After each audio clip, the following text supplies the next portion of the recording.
Magandang hapon, welcome back to my YouTube channel mga kalingap. Andito tayo ngayon sa pabahay ni Kuya Balat ng Calason. So bibisitahin natin si Tatay Rogelio ngayon kung ano na yung sitwasyon niya. So yan, tara at samahan niyo ako at kukumustahin natin si Tatay Rogelio. Ngayon dapat yung ribbon cutting kaya hindi nakapunta sila Kuya Bal. Di natin alam kung kailan siya available no, kasi maraming inasikaso Kuya Bal ngayon. Pero pupuntahan natin siya ngayon. Tara. Tatay Rogelio. Oh.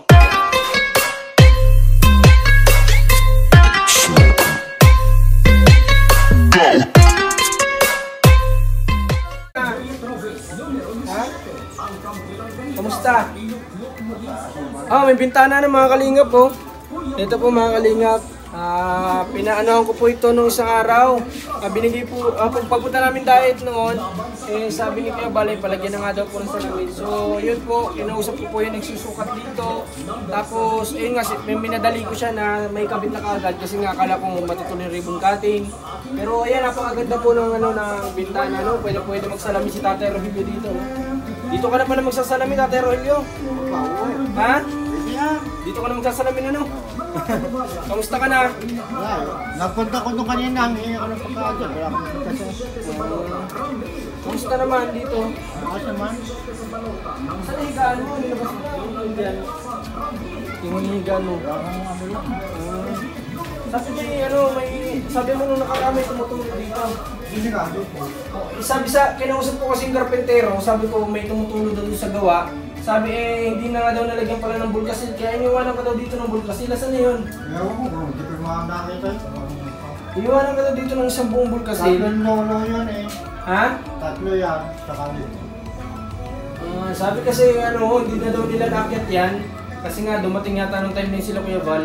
Kaya iniwanan daw sa iyo dito yung bulkasil. Sinabi ko yata sa iyo na ikaw na magpakabit, magpadikit nun.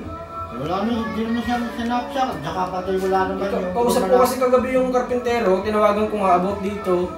Sabi ko kung ano yung pwedeng gawin. Tapos yun nga, may biniwan daw sa yung bulkasil at sinabi daw sa iyo na ikaw na lang magpalagay nung may butas. Hindi mo na kasi sinabi niya kung umalis eh. Ha? Hindi mo na ako lang. Yung iniwan na, hindi ko na alam kung saan nilagay. Hindi mo na alam. Saan ka napalagay yun? Ay, naglinis ka pala no? Malinis ngayon kaysa nung pagpunta ko dito nung nakaraan. Kapag ito, natulog ko pati ito. Saan? Natulog ito. Ha? Diyan. Dyan sa CR. Tapos, Chill lang. Tapos ito, malakas ako na napapasok. wala na papasok tubig. Tapos isa lang dito, meron pa dito? Meron pa dyan. Madali lang to kasi yung mga kalingap, hindi lang naman kasi dapat pag nagpapako ng bahay talaga, nilalagyan siya sa pinagpakuan ng bulkasil para hindi tutulo. Lahat naman ng bahay ganyan. Kaya nga lang nung time na yun, maglalagay sila, dumating na sila Kuya Val dito at akala nila i-ribbon cutting nung time na yun. Kaya hindi na nila nalagyan, kaya iniwanan na lang po ng bulkasil daw dito para ipaano na lang doon ni Tatay Rogelio. Kaya lang, hindi niyata ni Tatay Rogelio nakita yung bulkasil kung saan napalagay. Wala ka ngayong parang bagong tapas kaya yata ngayon ha. Saka nagpagupit. Andyan. Nagbayad ka pa? Oo. Kumusta yung pag-ano mo sa dagat? Nag-ano ka pa? Paminsan-minsan? Hindi na. Yes, sir. Ano na lang ginagawa mo? Malayo daw eh. Malayo daw makakaunin daw. Ano na lang ginagawa mong hard Wala ngayon. Ha? Wala. Wala ngayon.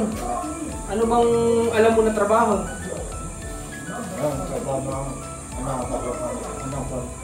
Anong trabaho ang alam mo? Na pwede mong pagkakitaan? Mga pa, yun. Ha? Mga alawang yung pala. Labor. Nagli-labor ka din sa mga Dati nabalitaan ko dyan na naggagawa ka daw dati ng mga walis. Ano dapat?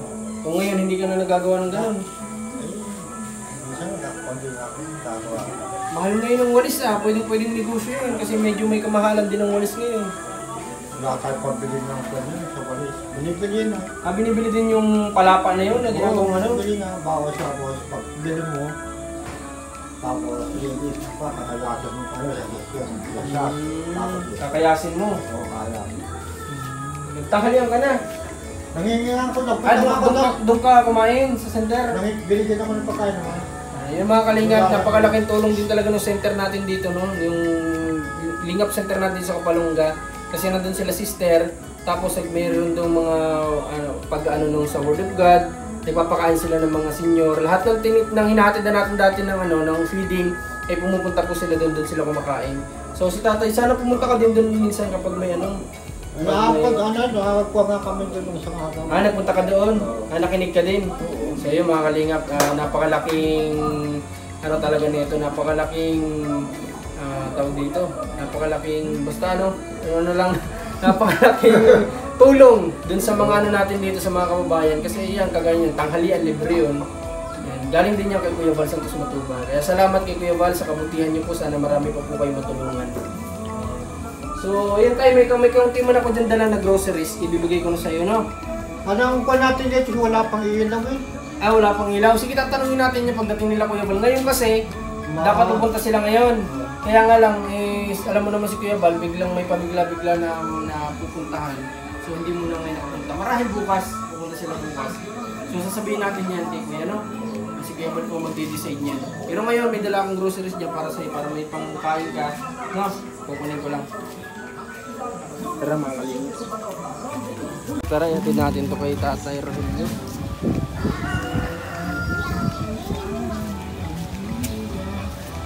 Rogelio, para sa iyo, kaunting blessings lang yan, no? Salamat din at nagkakaroon tayo ng kahit pa paanong revenue sa YouTube natin na ibibili namin groceries na ipapamahagi naman natin. So yan, salamat tatay. Yan, napakaganda ng bintana mga kalingap, no? Pwedeng ba't mo ito binubuksan? Dapat buksan mo lang para para pumasok ang blessings. Ito mga kalingap, yung salamin na tinted, yan, ito na yung uso ngayon. Alam niyo naman yung mga panahon pa ng mga 2021, mga ganun.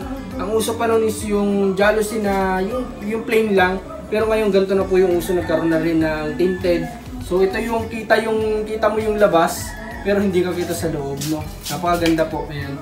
Salamat kay Kuya Val at napalagyan na po ito ng salamin. So ayan, Tatay Rogelio, ngayon pupunta muna kami, ha? Bukas naman pupunta din sila Kuya Val, may mga dalang gamit yun. Mga gamit mo. Yung marahil may dalang mga gamit yun. Kasi pag ribbon cutting, lagi may gamit yan eh.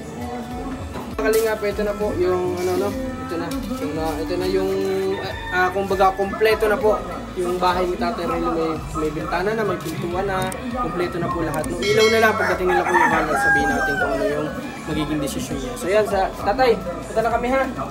Sige, tara na mga kalingap. Mga kalingap, gusto niyo po bang kumita, magkaroon ng negosyo na hindi mo kailangang magpakapagod, pagpawisan? Ito po mga kalingap, inaanyayahan ko po kayo na sumali po dito sa One of Tea. Ito po ang One of Tea. Pwede po kayo dyan magpa-member at i-downline ko po kayo sa aking account, Marcos TV Channel. Mag-PM lamang po kayo. Napakarami po natin ng product. Meron po tayo ditong One of Tea Juice, syempre. At meron din tayo ditong One of Tea Coffee na napakasarap at napakasustansya po para sa ating mga katawan. At hindi lang po yan, napakarami po ng product ng One of Tea. May mga sabon, may mga pampaputi. At syempre po mga kalingap, hindi dyan mawawala yung mga ointment na pwede po natin gamitin, lalong-lalo na doon sa ating mga lola, lolo, mga nanay natin na nagtatrabaho sa loob ng bahay, masasakit ang katawan, pwede po natin itong i-apply sa kanila at tiyak na mawawala po ang sakit ng katawan nila mga kalingap. At syempre po, hindi po mawawala syempre ang ating Coffee Mean mga kalingap. Ito po ang Coffee Mean na napakasarap din talagang kape. At nandito na po ang dalawang pinagsamang pinakamasustansyang prutas at gulay, ang mangustin at syempre po ang pinakamasustansyang gulay na malunggay. Sa lahat po ng gusto naman mag-avail lang, gusto lang bumili, hindi po yan imposible dahil pwede din po kayong bumili ng lahat ng product na ito. Mag-PM lang po kayo sa Marcos TV Channel, ang ating Facebook page. At ang pinakamahalaga dito mga kalingap, hindi lang po kayo nagkaroon ng isang negosyo na pwede kayong kumita ng malaki basta't pagsisikapan at samahan natin ang sipag mga kalingap. Makakatulong pa kayo sa lahat ng mga charity vlogger ng Kalingap. So ayan, thank you so much po mga Kalingap. Sana mag-avail na po kayo nito habang hindi pa uli ang lahat. Mag-PM lang po muli sa Marcos TV Channel, ang ating Facebook page. At maraming salamat at more blessings po sa ating lahat. God bless.